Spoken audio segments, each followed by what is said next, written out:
darsiga aan maanta idin leeyahay waxa weeyaan nolosha gebigeeduba waa waqtiga adduunka lagu sheegaya waa intaad waqti haysato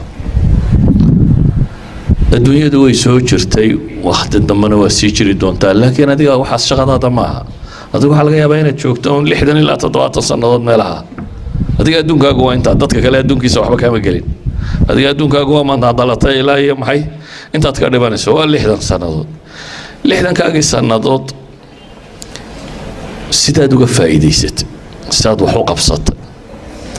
dunida wax maqashaan hebel waa professor hebel waa khabiir hebel waa caalim hebel waa caynkan dadka miyuu ka waqti badnaa maya afar ka saacadood qof walba la siiyay buu haystay miyuu ka cimri dheera maya 60 ama 70 ka jiray muxuu kaga gadisay maxaa hadda magacan u yeelay waxa magaca kan u yeelay waqtigu sidoo uga faa'iidaystay ba ka gadisnaa kan kale sidoo uga faa'iidaystay waxa u dhaxeeya waa inta qofna waqtigiisii ayuu wax macna la geliyay wax adduunka ama macna kule ama aakhira macna kule geliyay qofna waqtigiisii ayuu wuxuu ku lumiyay soo wareeg shaaha cab markale soo wareeg TV-ga daawo sheekee halkan fadhiiso inta maxaa ka dhalanaya marka waxa ka dhalanaya cimrigaagii qayb ka mida oo baaba'ay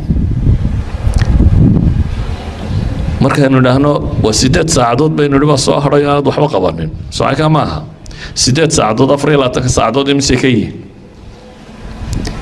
waa 3 meelood oo meel waa 3 sideedaad unta 24 saacadood ka waran cimrigaaga 60 sano haddii lagu yiraahdo 20 tuur ilaa 8 saacadood cimrigaaga waxay uga dhigantaa imisa 20 bay uga dhigantaa hadaynu dhahno 60 baad jiraysay 3 20aad 60 ku weeyaan haddii lagu yiraahdo 40 qaado oo dhimo waa kugu adagtay qof walba waa ku adagtay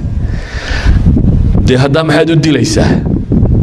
adigiiba waxaad leedahay waxaan qabtaan garan waayo